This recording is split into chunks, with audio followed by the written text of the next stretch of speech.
उसका अपना एक सीमित दायरा होता है, एक सीमित समझ होती है, लेकिन ट्रेड यूनियन जो होता है उससे आगे जाता है। क्योंकि लड़ाई की जो बात आएगी तो एनजीओ की जो कल्चर है उसमें नहीं अपने को लड़ना नहीं है। और दौर जो है मुझे लगता है हम लोग यहाँ तक भी पहुंचे, महिला यहाँ तक भी पहुंची है तो लड़ाई के उस प्रक्रिया से पहुंची है, वरना आज महिला यहाँ तक भी नहीं पहुंच पाती। तो बिल्कुल मैं भी इस बात से सहमत हूँ। जो एजेंडा दिया मुझे लगता है उसी पे मुझे बोलना चाहिए, उसी पे बोलूंगा। जो घरेलू कामगार के मामले में जो बताए 3-4 मांगे, उसमें जो एजेंडा है, एक तो उनको कामगार घोषित किया जाए, न्यूनतम वेतन उनका तय किया जाए जैसा कि राजस्थान में है, लेकिन वो नाकाफी है। और जो है ये कुछ स्कीम, जो कुछ लाभकारी जो कल्याण की योजना है वो लागू की जाए और आवास का अधिकार दिया जाए। मुझे लगता है इन सारी बातों पे हमने बात करी और कुछ इशारा चंद्र जी ने कहा भी था कि ये सब चीजें अभी मुश्किल लगता है। मुझे लगता है कि हम जब कोई बात करते हैं, हम चाहते हैं नहीं हमको राजनीति को नहीं छूना है, लेकिन राजनीति आपको एक पल नहीं छोड़ती। ये एक बहुत महत्वपूर्ण बात है कि नहीं हमको प्रधानमंत्री के खिलाफ नहीं बोलना, हमको मुख्यमंत्री के खिलाफ नहीं बोलना है, या हमको लेबर ऑफिस के खिलाफ नहीं बोलना। मुझे लगता है हमें बोलना पड़ेगा। हमारी कोई व्यक्तिगत दुश्मनी नहीं है, हम लोग इसलिए चुनते हैं कोई भी सरकार या कोई मिनिस्टर को, भाई हमारे जो इशू है उनको रिकॉग्नाइज करें और वो इसी मुद्दे पे आते हैं, उसी मुद्दे पे सरकार में आते हैं। मुझे लगता नहीं ऐसा कि ये कह के आते हैं कि भाई हम बहुत अच्छा मंदिर बनाएंगे, ऐसा नहीं है। आज अभी 4 दिन पहले हम लोगों का यह कन्वेंशन हुआ था जिसमें सिस्टर को मैंने कहा था ये प्रोग्राम चल रहा प्रचार का, तो हम लोग आप भी साथ चलिएगा। तो सिस्टर ने कहा नहीं हमारा तो ऐसे कपड़े हैं तो बड़ा मुश्किल है। तो ये बड़ा सवाल भी है हमारे सामने। मुझे लगता है इसको हमको छूना चाहिए, क्योंकि अभी जो सिनेरियो है, ये सारे जो इश्यू हमारे जीवन को बेहतर करने के, आवास का और ये सारी जो बात करी है, लेकिन जैसे धर्म को आगे लिया है या राम जी को आगे लिया है तो बड़ा मुश्किल होता है। ये सारी मांगे बहुत पीछे हो जाती है। तो मुझे लगता है उस पर बात करना पड़ेगा। हम नहीं चाहते, हम पॉलिटिक्स नहीं चाहते, लेकिन जब सिस्टम में सवाल आएगा और नहीं हमारा धर्म खतरे में होता है ना। आज उनका न्यूज आई है ना, वो तो भरतपुर में कर रहे हैं। सिस्टम ने कितने धर्मांतरण करे, आपको 40 कितने साल हो गए? 15 साल हो गए। लेकिन होता क्या, जैसे कोई गाड़ी देख ली, कोई टोपी देख ली, कोई ऐसे कपड़े देख लिए, तो दिमाग में हमारे क्या बना हुआ है, एक दिमाग बना हुआ है ऐसा। तो मुझे लगता है इनको छूना पड़ेगा हमको। इसलिए मैं ज़्यादा नहीं कह के जो एजेंडा है ये मुझे लगता है बहुत जरूरी है। और कल का जो इशू है, जो डिमांड चार्टर है हमारा, जो ऑल इंडिया की स्ट्राइक है, उसमें भी इन मांग को लिया कि 26,000 जो है न्यूनतम वेतन किया जाए, आवास का अधिकार। जैसे हमारे प्रधानमंत्री का आपको ध्यान हो 2017 का भाषण, मेरे पास क्लिप है, जिसमें उन्होंने 2022 तक घोषणा कर दी थी सबको आवास दे देंगे।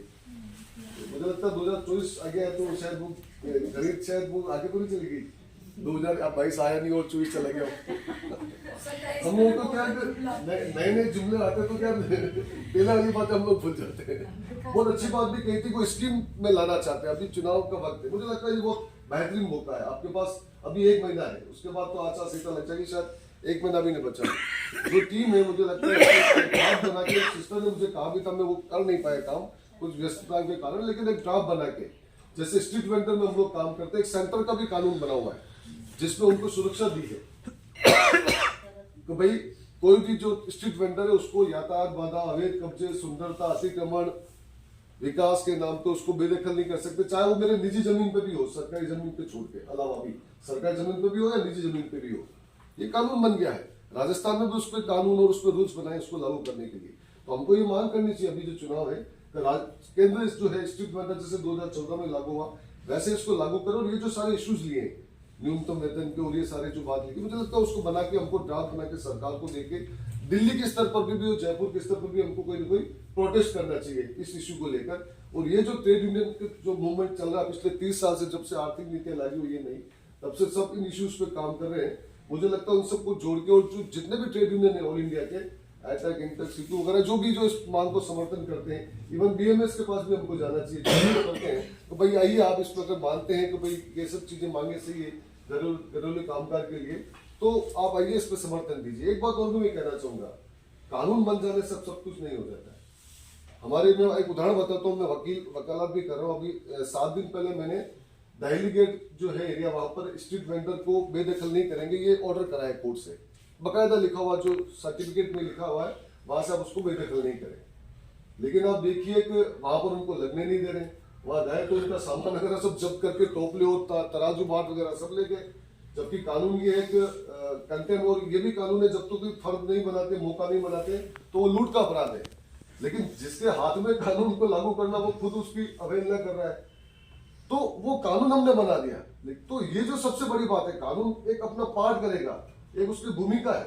लेकिन सबसे बड़ा जो सवाल है, मुझे लगता है जो इश्यूज बेस्ड अगर संगठन हो, तो हम लोग ये काम आगे बढ़ा सकते हो। और ये जैसे इनके हाथी पोल पे ये सब्जी का इनका ठेला है, इनके वहां कोई स्टे नहीं है, इनके वहां पे नो वेंडिंग जोन है, लेकिन ये वहां भी खड़े, कई बार वहां पे गए, लेकिन ये वहां खड़े हैं, क्योंकि लड़ना आता है, बोलना आता है। वो डेलीगेट वाले जो 11-12 लोग हैं, लेकिन लड़ना बोलना नहीं आता, स्टे बता रहे लेकिन मान नहीं रहे, कोर्ट का कानून बता रहे मान नहीं रहे, जाना क्यों पड़ा? तो मुझे ऐसा लगता है कि इन सब बातों को सोच के हमको प्लान करना चाहिए, बड़ा व्यापक संगठन बना के। और एक बात और भी कहना चाह रहा था, जैसे आय इशू, क्योंकि ये जो घरेलू कामगार का मामला है, ये क्या कोई इंडस्ट्री नहीं है, कोई दुकानदार नहीं है। एक जो घर पे, मेरे घर पे कोई अगर काम करने आ रही है, जैसे आती है, तो एक उनका और मेरा ऐसा संबंध हो जाता है। और मेरे दिमाग में जो है पुरुष, जैसे आप बता रहे थे, पुरुष है वो है, मेरे पास पैसा है वो दिमाग में है, मेरे पास पद है वो दिमाग में है, बहुत मुश्किल है वो जाना। ये सही बात बोल रहे हैं आप, इतना आसान नहीं होता, वो दिमाग में होता है। तो उस लड़ाई को कैसे लड़े? क्योंकि वहां सरकार से लड़ना हो, प्रशासन से लड़ना हो, पुलिस से लड़ना हो, फिर भी आसान है। जिसके साथ एक संबंध बन जाता है रोजमर्रा का, तो उसके साथ बड़ा मुश्किल है।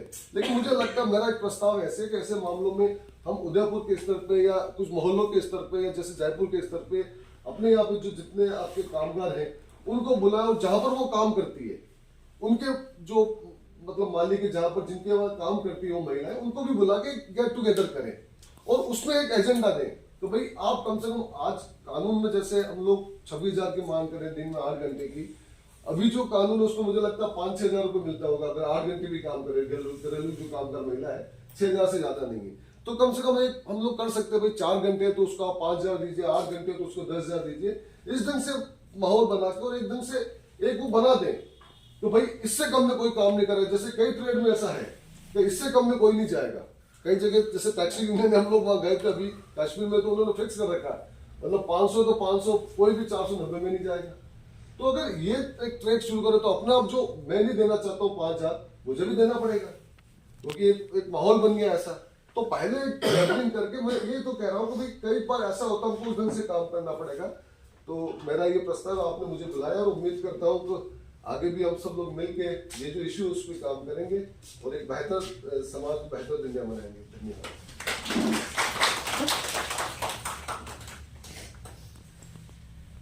धन्यवाद कॉमरेड। तो अभी वही बात है कि हम लोग यहाँ पर सारे लोग हैं और हम हमेशा राजनीति से हमारी आंदोलन को जोड़ रहे।